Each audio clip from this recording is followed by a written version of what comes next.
Hi there. Hi there. Hey, Instagram, LinkedIn, YouTube, Facebook, all the places.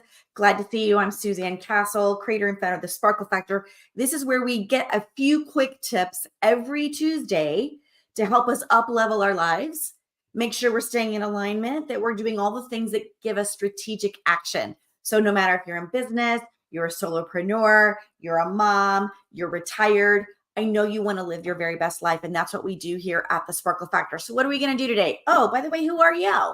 Let me know in the chat. I'm glad that you're here. Today, we're going to talk about 3 proactive tips that really work for your body, for your mind, for your soul, to keep you in alignment, to sparkle your way to wellness. We're going to dive really into the radiant world of self-care. And as we're going to do it, I'm going to give you just practical tips. It'll be fast. We're going to get in, we're going to get out. Glad to see all of you. Glad that you're here. Hi, Megan. Good to see you. So the first question I want you to ask yourself is, are you tired? Let me know in the chat if you're tired of scrambling to take care of yourself when things go wonky. Maybe things are going awry. And suddenly that's when you're like, oh gosh, I haven't been taking care of myself. I haven't getting enough sleep. I'm not eating right. I'm not working out. I have too much on my plate. Let me know in the chat. If that's you, I would love to hear if that's you, because it's me. Right. And so sometimes what we have to start with is we have to flip the script. Well, I want you taking care of yourself when things aren't feeling great. I want you taking care of yourself before it gets to that point, right? I want you to embrace a more radiant approach to self-care, one that really does allow you from the inside out to be proactive with your habits that allow you to nourish yourself. And what do I mean by that? I mean your body, your mind, and that internal dialogue, that soul that is inside of you. You need to have all of them rocking and rolling together. So let me give you 3 quick tips on each one of those. If you're in that funky space or you're feeling great about your space, let's make sure that you stay rocking and rolling. So let's tackle our physical well-being first. Okay, our body. We want to be thinking about stepping into a lighter self of ourselves, right? The lighter you is what I mean. So what does this mean? Well, maybe you've got some excess body weight that is just making you not feel like your very best self. I'm not going to say, that you need to be a certain size. I'm saying, do you feel like yourself in your skin sack, right? If not, maybe ask yourself, okay, what would a healthier you feel like, right? So does that mean, maybe I need to swap my cookie with a protein cookie? Still getting cookie, still doing all the things my brain says, but now I'm getting some protein rocking inside of that, right? So, or maybe it's, how can I once a week do a nutrient dense lunch instead of fast food?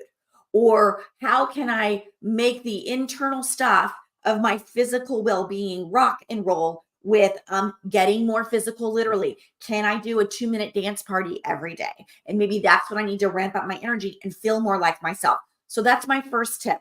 I really want you to whip yourself up in love from a physical standpoint, right? Give me your best tip in the chat, wherever you're watching this today. And I'd love to know, what is your best tip to feel like yourself in your physical self?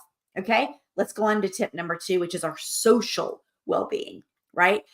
I love eating.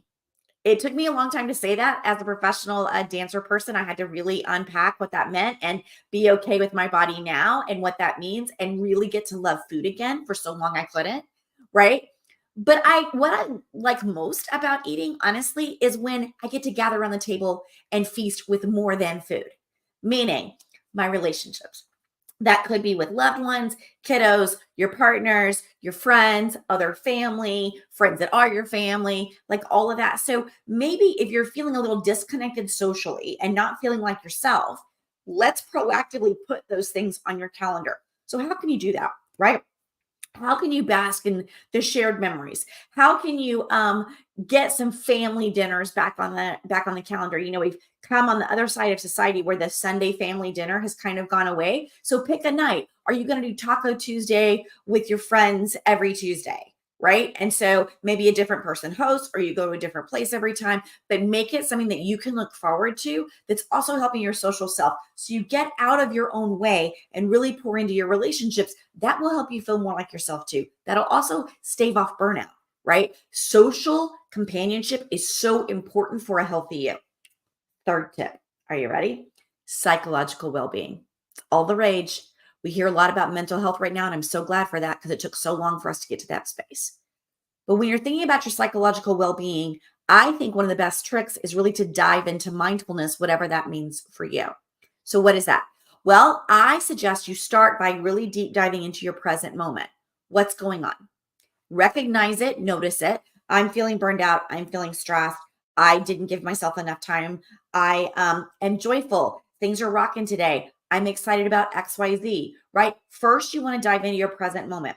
Then say, okay, now what can I breathe to make me supported for that? Meaning, if you're feeling wonky, how can you do a breathing exercise where maybe you breathe in clarity and you exhale the wonky? And you just set a timer and do it for 30 seconds, right? We're not talking about things that take a lot of time here, right? These have to be doable or you won't do them. I recognize that.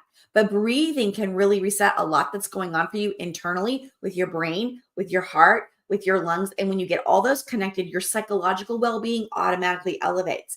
So what kind of breathing practice do you need? If you're really anxious, flagpole breathing, look it up. Right? If you're feeling negativity, the in out where you breathe out what you're feeling and you breathe in what you wish you were feeling is really good. If you're trying to get some energy because you're feeling really low energy, then you want to do like, right? Really get the things up. But what you want to notice is if your shoulders are going up when you're doing your breathing practice, that's not helpful. So you want to be sure that you're able to sit settled or stand settled or lay down on the ground if that's what it takes. And make sure your shoulders are staying where they're supposed to be because you don't want to create more anxiety in your breathing. Okay. So let each breath be a reminder of your inner radiance that you've got this, that you are the power that you need in your own life. Okay. You are a resilient individual. I want you to act like that. Okay. Life is brimming with challenges. So when you infuse your days with these 3 proactive self-care rituals I just gave you that you can do almost anywhere, the scheduling of the family dinner thing may be a little different. But what you're going to find is you're going to start glowing better. You're going to have more vitality. You're going to be more graceful with yourself, your friends, your loved ones.